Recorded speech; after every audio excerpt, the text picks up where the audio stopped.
श्री ब्रह्म पुराण गरुड़ तीर्थ और गोवर्धन तीर्थ की महिमा। ब्रह्मा जी कहते हैं, नारद, गरुड़ नामक तीर्थ सब विघ्नों का शांति करने वाला है। उसके प्रभाव का वर्णन करता हूँ, ध्यान देकर सुनो। शेषनाग के एक महाबली पुत्र था जो मणिनाग के नाम से प्रसिद्ध हुआ। उसे सदा गरुड़ का भय रहता था, अतः उसने अपनी भक्ति के द्वारा भगवान शंकर को संतुष्ट किया। प्रसन्न होने पर भगवान महेश्वर ने कहा, नाग, कोई वर मांगो। नाग ने कहा, प्रभु, मुझे गरुड़ से अभय दान दीजिए। भगवान शिव ने कहा, ऐसा ही होगा, तुम्हें गरुड़ से भय ना हो। वरदान पाकर मणिनाग गरुड़ से निर्भय हो बाहर निकला।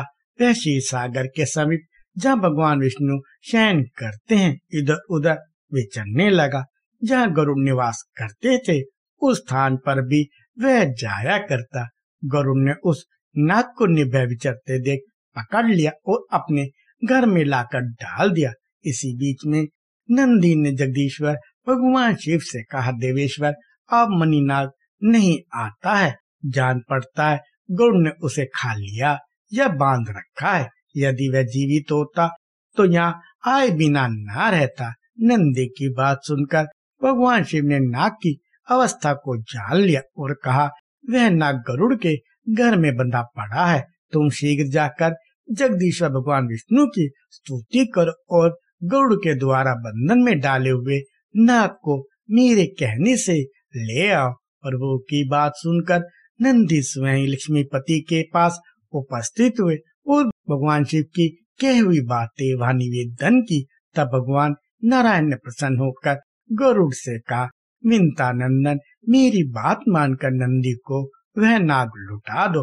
गरुड़ ने नाग देना स्वीकार नहीं किया और गर्व से कहा, मैं आपका भृत्य हूँ, मैं नाग को लाया, आप उसे नंदी को दे रहे हैं। स्वामी तो सेवकों को दिया करते हैं, परंतु आप तो मेरे प्राप्त वस्तु को छीन रहे हैं। मेरी शक्ति आप जानते ही हैं। मेरे बल से तो आपने संग्राम में दैत्यों पर विजय प्राप्त की है। भगवान विष्णु ने गरुड़ की बात सुनकर सबके सामने हंसकर कहा, पक्षीराज, ठीक है, तुम्हारे बल से मैंने असुरों पर विजय पाई है। फिर भगवान ने क्रोध न करके कहा, गरुड़, मैं मानता हूँ तुम में विलक्षण शक्ति है, पर तुम मेरे इस कनिष्ठ उंगली को तो वहन करो। इतना कहकर भगवान ने अपनी उंगली गरुड़ के मस्तक पर रख दी। गरुड़ उंगली का भार सहन ना सके। तब गरुड़ ने दीन भाव से लज्जित होकर हाथ जोड़कर प्रार्थना की और कहा, मैं आपका अपराधी सेवक हूँ, मेरा परित्राण कीजिए। फिर उन्होंने माता लक्ष्मी से प्रार्थना की। लक्ष्मी जी ने कृपाकुल होकर जनार्दन से कहा, नाथ, विपन्न भृत्य गरुड़ की रक्षा कीजिए। तब भगवान ने नंदी से कहा, नंदी केश्वर, तुम गरुड़ के साथ ही नाग को महादेव जी के पास ले जाओ। बहुत अच्छा कहकर नंदी गरुड़ और नाग के साथ धीरे धीरे शंकर के पास गए और सब समाचार उन्हें कह सुनाया। तब शंकर जी ने गरुड़ से कहा, महाभाव, तुम लोक पावनी गौतमी गंगा के पास जाओ, वे समस्त अभिष्ट वस्तुओं को देने वाली है। उस शांतिमय सरिता में स्नान करने से तुम्हें समस्त इच्छित वस्तुएं सुगुनी अथवा सहस्त्र गुनी होकर मिलेंगी। गरुड़, जो सब प्रकार के पापों से संतप्त है, दुर्देव से जिनका उद्योग नष्ट हो गया है, उन प्राणियों के लिए मनोवांछित फल देने वाली गोदावरी नदी शरण है। भगवान शिव की यह बात सुनकर गरुड़ प्रणाम करके चले गए। गोदावरी के तट पर पहुंचकर उन्होंने जल में स्नान किया और भगवान शिव तथा विष्णु के चरणों में मस्तक झुकाया। फिर उन्होंने पूर्ववत वेग आ गया और वे उड़कर भगवान विष्णु के समीप चले गए। तब से वह समस्त अभिष्ट वस्तु को देने वाला तीर्थ गरुड़ तीर्थ के नाम से प्रसिद्ध हुआ। वत्स नारद, मनुष्य मन और इंद्रियों को संयम में रखते हुए वहाँ स्नान आदि जो भी कर्म करते हैं, वह सब अक्षय और शिव और विष्णु को प्रिय लगने वाला होता है। उसके आगे सब पापों का नाश करने वाला गोवर्धन तीर्थ है।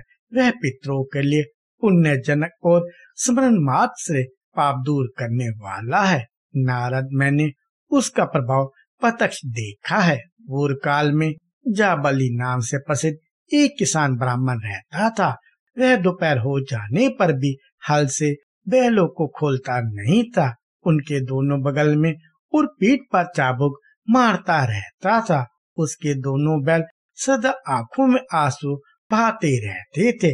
एक दिन कामधेनु गो जगन माता सुरभि ने नंदी से सब हाल कहा। नंदी ने भी खिन्न होकर भगवान शंकर को सब बातें बताई। तब शंकर जी ने नंदी से कहा, तुम प्रत्येक बात सिद्ध करो। महादेव जी की यह बात पाकर नंदी ने समस्त गो जाति को अपने में समेट लिया। स्वर्गलोक और मर्त्यलोक की समस्त गायें अदृश्य हो गई। तब देवताओं ने मेरे पास आकर कहा, भगवान, गौ के बिना जीवन नहीं रह सकता। उस समय मैंने देवताओं से कहा, जाओ भगवान शंकर से याचना करो। तदंतर उन्होंने भगवान शंकर की स्तुति करके उनसे सब हाल कहा। महादेव जी ने भी देवताओं को उत्तर दिया, इस विषय में नंदी जानते हैं। तब सब देवता नंदीकेश्वर के पास जाकर बोले, हमें जगत का उपकार करने वाली गायें दीजिए। नंदी बोले, आप लोग गोयज्ञ कीजिए, तभी दिव्य और मानस गोएं प्राप्त होंगी। तत्पश्चात गौतमी गंगा के तट पर देवताओं ने गो यज्ञ का आयोजन किया। फिर वहां से गोएं बढ़ने लगी। तभी से व्यतीत गोवर्धन नाम से प्रसिद्ध हुआ। वह देवताओं की प्रीति बढ़ाने वाला है। मुनि श्रेष्ठ, वहाँ किया हुआ केवल स्नान भी सहस्त्रों गोदानों का फल देने वाला है। कृपया लाइक, शेयर और सब्सक्राइब करें।